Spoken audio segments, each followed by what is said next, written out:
നമസ്കാരം. നെന്മാറ ഇരട്ടക്കൊലക്കേസിലെ പ്രതി ചെന്താമര ഒളിയിടത്തിൽ നിന്നും പുറത്തു ചാടിയത് വിശപ്പ് സഹിക്കവയ്യാതെ 35 മണിക്കൂറോളം പോത്തുണ്ടി മലയിലാണ് ഇയാൾ ഒളിച്ചിരുന്നത്. വിശപ്പ് കാരണം പുറത്തിറങ്ങി വന്നപ്പോഴാണ് പിടിയിലായത്. 2019 കൊലയ്ക്ക് ശേഷം ആഹാരം കഴിക്കാൻ ഇറങ്ങി വരവെയാണ് ഇയാൾ അറസ്റ്റിലാവുന്നത്. തെരച്ചിൽ അവസാനിപ്പിച്ച് എല്ലാവരും മടങ്ങിയെന്ന് കരുതി വനത്തിനുള്ളിൽ നിന്നും പുറത്തിറങ്ങാൻ പ്രതി തയ്യാറായപ്പോൾ അറസ്റ്റിലാവുകയായിരുന്നു. തെരച്ചിൽ അവസാനിപ്പിച്ചെന്ന നാട്ടുകാരോട് പറഞ്ഞെങ്കിലും 2 പോലീസുകാർ വീതമുള്ള സംഘം വിവിധ സ്ഥലങ്ങളിൽ വിന്യസിച്ചിരുന്നു. ഇയാൾ ഭാര്യയെയും കൊലപ്പെടുത്താൻ ഉദ്ദേശിച്ചിരുന്നതായാണ് വിവരം. ഇയാളെ നെന്മാറ പോലീസ് സ്റ്റേഷനിൽ എത്തിച്ച ശേഷം പോലീസ് ഗേറ്റ് പൂട്ടി.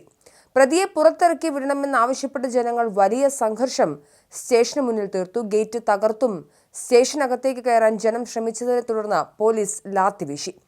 പെപ്പർ സ്പ്രേയും പോലീസ് പ്രയോഗിച്ചു. പോലീസിന്റെ വാഹനം ജനങ്ങൾ തടഞ്ഞു. സ്റ്റേഷനിലെത്തിക്കുന്നതിനിടെ ചെന്താമരയെ നാട്ടുകാർ ആക്രമിക്കാനും ശ്രമിച്ചു. രഹസ്യ വിവരത്തിന്റെ അടിസ്ഥാനത്തിലാണ് പാലക്കാട് പോത്തുണ്ടിയിൽ തെരച്ചിൽ നടത്തിയത്. കോഴിക്കോട്ടെ കക്കാടും ഇയാളെ കണ്ടെന്ന വിവരത്തെ തുടർന്ന് തെരച്ചിൽ നടത്തിയിരുന്നു. പല സ്ഥലങ്ങളിലും ഇയാളെ കണ്ടെന്ന വിവരം ലഭിച്ചു. അവിടെയെല്ലാം പോലീസ് പരിശോധിച്ചു. പോത്തുണ്ടി മാട്ടായി വനമേഖലയിലെ മണിക്കൂറുകളോളം നടത്തിയ തെരച്ചിലിനൊടുവിലാണ് പ്രതിയെ പിടികൂടിയതെന്നും SP വ്യക്തമാക്കി. മാട്ടായിയിൽ ചെന്താമരയെ കണ്ടെന്ന വിവരത്തെ തുടർന്ന് പോലീസുകാരും നാട്ടുകാരും സംയുക്തമായാണ് തെരഞ്ഞത്. ഇവിടെ കണ്ടയാൾ ചെന്താമരയാണെന്നാണ് പോലീസ് ഉറപ്പിച്ചിരുന്നത്. ആളുകളെ കണ്ടപ്പോൾ ചെന്താമര ഓടിമറഞ്ഞെന്നും നാട്ടുകാർ പറഞ്ഞു.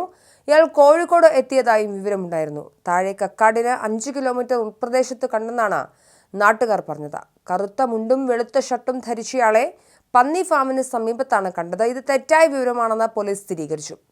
പിന്നീട് മാട്ടായി ക്ഷേത്രത്തിന് സമീപം ചെന്താമരയെ പോലെ ഒരാളെ കണ്ടെന്നുവെന്ന് പോലീസിനോട് പ്രദേശവാസി പറഞ്ഞതിന്റെ അടിസ്ഥാനത്തിലാണ് തെരച്ചിൽ ശക്തമാക്കിയത്. സഞ്ജിയുമായി ഒരാൾ ഓടിപ്പോകുന്നത് കണ്ടതായി വോളിബോൾ കളിക്കുന്ന കുട്ടികൾ പോലീസിനോട് പറയുകയുണ്ടായി. പോലീസിനൊപ്പം നാട്ടുകാരും തെരച്ചിലിൽ പങ്കെടുത്തു. പ്രദേശത്ത് പഞ്ചായത്തിന്റെ വലിയ വാട്ടർ ടാങ്കിന്റെ അടക്കം തെരച്ചിൽ നടത്തി. കാടുകയറിയതിനാൽ മറിഞ്ഞിരിക്കാൻ എളുപ്പമുള്ള പ്രദേശമാണത്. താൻ ഇനിയും ആളുകളെ കൊല്ലുമെന്ന് ചെന്താമര പറഞ്ഞതായി ഇയാൾക്കൊപ്പം ജോലി ചെയ്തിരുന്ന ഒരാൾ വെളിപ്പെടുത്തിയിരുന്നു. ഇതും ആശങ്ക സൃഷ്ടിച്ചിരുന്നു. തിങ്കളാഴ്ച രാവിലെ 9:30യോടെയായിരുന്നു നെന്മാറയിലെ ഇരട്ട കൊലപാതകം. 2019 സജിത എന്ന അയൽവാസിയെ കൊന്ന് ജയിലിൽ പോയ ചെന്താമര ജാമ്യത്തിലിറങ്ങിയ ശേഷമാണ് സജിതയുടെ ഭർത്താവ് സുധാകരനെയും അമ്മ ലക്ഷ്മിയെയും കൊലപ്പെടുത്തിയത്. ചെന്താമരയുടെ ഭാര്യയെ പിരിഞ്ഞു പോവാൻ കാരണം സജിതയും കുടുംബവുമാണെന്നും ആരോപിച്ചായിരുന്നു ആക്രമണം. നീണ്ട മുടിയുള്ള സ്ത്രീയാണ് തന്റെ കുടുംബവഴക്കിന് കാരണമെന്ന് ഏതോ മന്ത്രവാദി ചെന്താമരയോട് പറഞ്ഞുവെന്നും തുടർന്ന് സജിതയെ സംശയിക്കുകയായിരുന്നുവെന്നും കരുതപ്പെടുന്നു.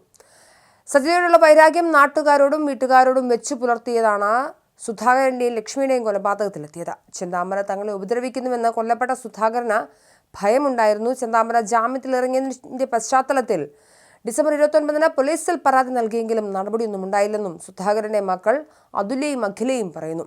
ജയിലിൽ നിന്നിറങ്ങിയ ചെന്താമര ജാമ്യ വ്യവസ്ഥ ലംഘിച്ചാണ് പോത്തുണ്ടിയിലെ വീട്ടിലെത്തിയത്. സജിത വധക്കേസിന്റെ വിചാരണ ആരംഭിക്കാനിരിക്കെ പ്രതിയുടെ ജാമ്യാപേക്ഷ അനുവദിക്കരുതെന്ന് കോടതിയെ ബോധ്യപ്പെടുത്താൻ പോലീസിനും പ്രോസിക്യൂഷനും ആയില്ലെന്നും ബന്ധുക്കൾ ആരോപിക്കുന്നു. ജാമ്യാപേക്ഷ പരിഗണിക്കുമ്പോൾ നെന്മാറ പോലീസ് സ്റ്റേഷൻ പരിധിയിൽ പ്രവേശിക്കരുന്നത് വിലക്കണമെന്നും പോലീസ് ആവശ്യപ്പെട്ടെങ്കിലും നെന്മാറ ഗ്രാമപഞ്ചായത്തിൽ പ്രവേശിക്കരുതെന്ന വ്യവസ്ഥയെ ഉൾപ്പെടുത്തിയുള്ളൂ. ഈ വ്യവസ്ഥ ലംഘിച്ചാണ് ഡിസംബർ 29 ചെന്താമര സ്വന്തം വീട്ടിലെത്തിയതും സുധാകരനെയും ലക്ഷ്മിയെയും കൊലപ്പെടുത്തിയതും.